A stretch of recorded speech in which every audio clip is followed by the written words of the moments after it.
Hello student, आज हम आपको थेल्स प्रमेय 6.1 को सिद्ध करके दिखाएंगे।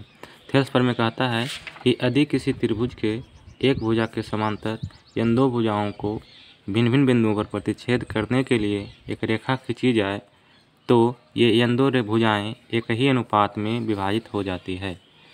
तो पहले इसका फिगर बनाएंगे। तो क्या बोला है कि एक त्रिभुज, तो देखिए एक त्रिभुज बना रहे हैं, ठीक है। तो ये त्रिभुज बन गया, ठीक है। हम इस त्रिभुज को बोलेंगे ए बी सी, ठीक है। तो इसको लिखेंगे कैसे कि मान लिया कि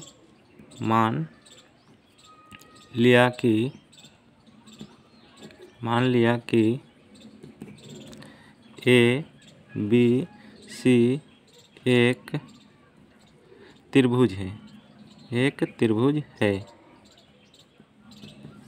त्रिभुज है जिसमें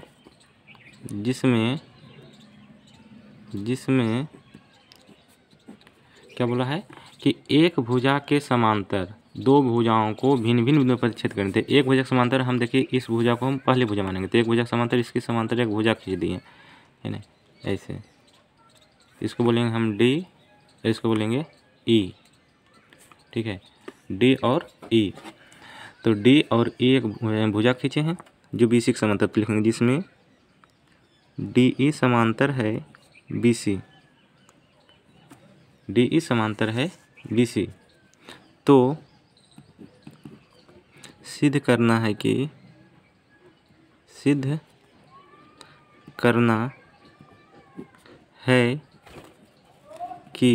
क्या सिद्ध करना है, थोड़ा सा गौर से देखिएगा। सिद्ध करना है कि बोला है, क्या बोला था कि एक भुजा के समांतर इन दो भुजाओं को भिन्न भिन्न बिंदुओं पर छेद करने एक रेखा खींच जाए। तो इस रेखा को हम खींचें, बोला है कि रेखा खींची जाए तो इन दो भुजाएं मतलब ए बी भुजा और ए सी भुजा एक ही अनुपात में, मतलब एक अनुपात मतलब कि ए डी बटा डी बी और ए ई बटा ई सी।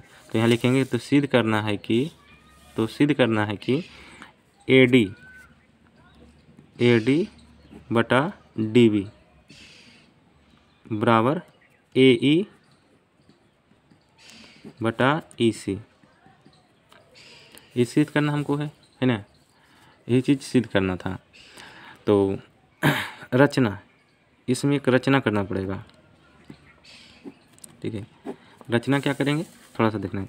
यहाँ से इस बिंदु डी से इस पे लंब डालेंगे ऐसे, जिसको बोलेंगे एम, ठीक है। और बिंदु ई से इस पे लंब डालेंगे, इसको बोलेंगे एन, ठीक है। तो लिखेंगे क्या कि डीएम लंब किस पे डाले, एसी पे, एसी पर किस पे, तो एसी पर तथा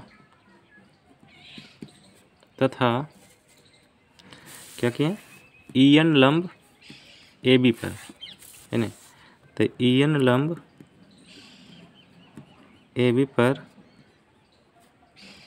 डाला,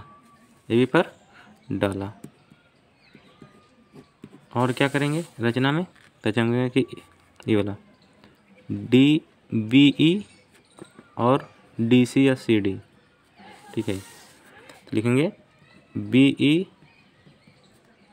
और सी डी को मिलाया, ठीक है। चलिए यहाँ तक तो समझ में आ गया होगा। अब देंगे प्रमाण,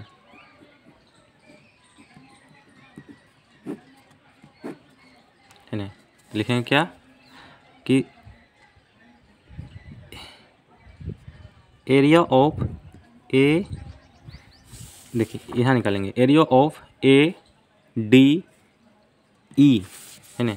एरिया ऑफ ए डी ई, तो त्रिभुज का क्षेत्रफल क्या होता है, तो होता है 1/2 गुना आधार, 1/2 गुना आधार। आधार किसको मानेंगे, ये देखिए लंब है, ईएन लंब है किस पे, ए बी पर, तो आधार मानेंगे ए डी को, यहाँ से ए डी ई त्रिभुज है तो आधार मानेंगे ए डी को और लंब हो जाएगा ई एन। तो 1/2 और गुना आधार, आधार हो गया आपका ए डी और लंब हो जाएगा आपका ई एन। तो ई एन हो जाएगा लंब। समीकरण 1, समीकरण 1।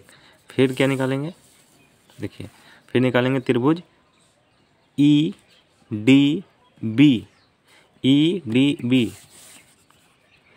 Area of E D B निकालेंगे। तो फार्मूला होता है 1/2 गुना आधार। अब आधार किसको मानेंगे, तो ध्यान से देखना है कि ई डी बी एक क्या है, तो अधिक कोण त्रिभुज है। अधिक कोण त्रिभुज में जो लंब होता है ई बढ़ाई भुजा पर होता है। तो ये भुजा देखिए बढ़ाया हुआ है, तो लंब इसका ई एन ही होगा, ठीक है। तो 1/2 गुना इसका आधार हो जाएगा क्या, आधार हो जाएगा इसका डी बी और गुना ई एन। तो समीकरण 2। अब लिखेंगे समीकरण 1 में 2 से भाग देने पर, समीकरण 1 में 2 से भाग देने पर, तो समीकरण 1 कहाँ है, समीकरण 1 देखिए 1 क्या है, तो 1 है area of A D E बटे area of E D B, है ना। तो area of A D B का हो जाएगा 1/2 गुना A D Guna E N, नीचे हो जाएगा 1/2 गुना डी बी गुना ई एन। ये दोनों कट गया तो बच गया क्या हमारे पास, तो बच गया, इसको ऐसे हम इधर बना देते हैं, बन जाएगा, ठीक है। तो बच गया हमारे पास, इसलिए area of A D E बटे area of E D B, है ना, ये बच गया था। देखिए ध्यान से, area of A D E बटे area of E D B बच गया ए डी बटा डी बी। यहाँ लिखेंगे ए डी बटा डी बी, समीकरण 3, समीकरण 3। अब इसी प्रकार हम सिद्ध कर सकते हैं, तो लिखेंगे इसी प्रकार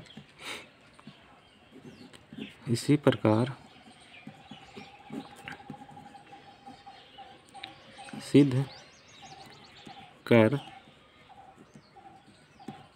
सकते हैं कि, क्या सिद्ध कर सकते हैं, देखल जाए भाई। एरिया ऑफ ए डी ई, क्या कर सकते हैं, एरिया ऑफ ए डी ई। तो जब एरिया ऑफ ए डी ई करेंगे तो हो जाएगा, अब डी एम हो जाएगा लंब, डी एम, है ना। तो उसके बाद लिखेंगे क्या, ए एफ, ए ई हो जाएगा, है ना।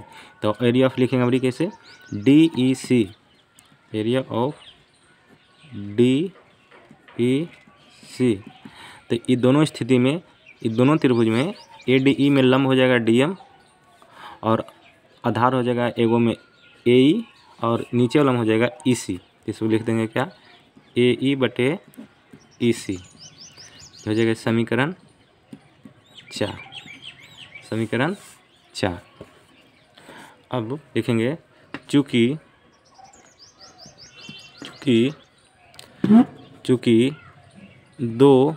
दो समांतर रेखा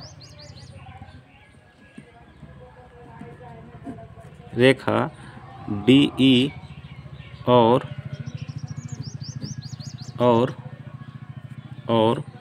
बी सी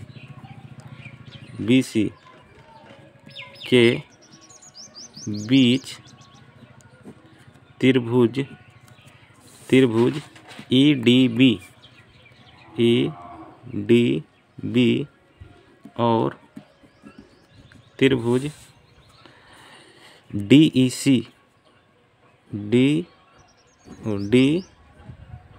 ई सी बना है। लिखेंगे कि चूँकि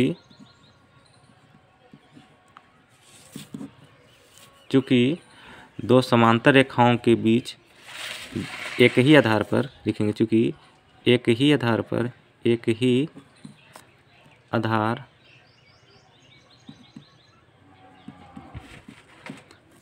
आधार कौन है? तो आधार है देखिए DE, है ना, एक ही आधार DE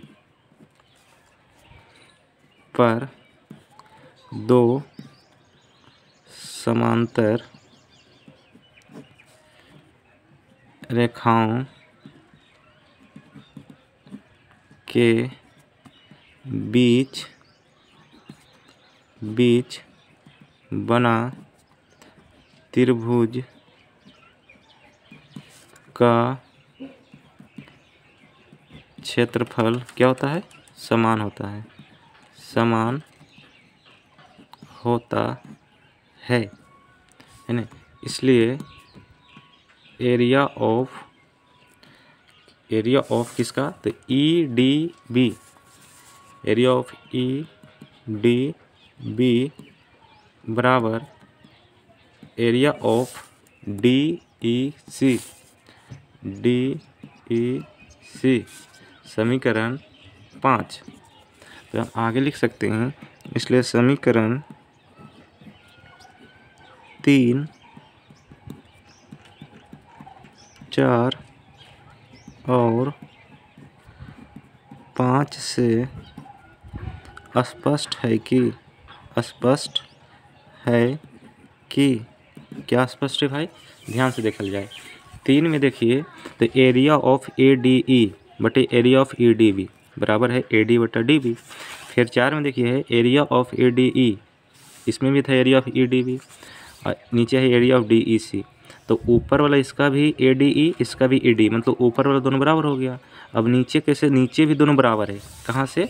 तो देखिए, क्योंकि दो समांतर रेखा के बीच D और BC, मतलब ये दोनों समांतर रेखा के बीच में EDB त्रिभुज और DEC त्रिभुज बना है ना। और चूँकि ये दोनों समांतर है और आधार दोनों का एक ही दोनों त्रिभुज का, इसलिए दोनों त्रिभुज का क्षेत्रफल समान होगा। इसलिए हम लिखें समीकरण 5। तो एक मतलब अब जो ऊपर से ऊपर दोनों बराबर था, अब नीचे नीचे भी दोनों बराबर हो गया। तो बराबर हो गया से स्पष्ट है क्या कि जब ये समीकरण 3 से और 4 से और 5 से क्या हुआ, इधर ये दोनों पूरा बराबर है, तो ये दोनों भी बराबर हो जाएगा। तो क्या हम लिख सकते हैं कि एरिया ऑफ ADE बटे एरिया ऑफ क्या लिख सकते हैं भाई?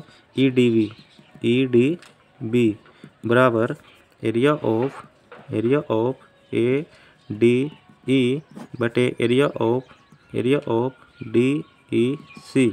अब इतना के बराबर देखिए, एरिया ऑफ ADE बटे एरिया ऑफ EDB बराबर है AD बटा DB। तो यहाँ लिखेंगे AD बटा, इसलिए DB बराबर, और एरिया ऑफ ADE बटे एरिया ऑफ DEC बराबर A बटा AC।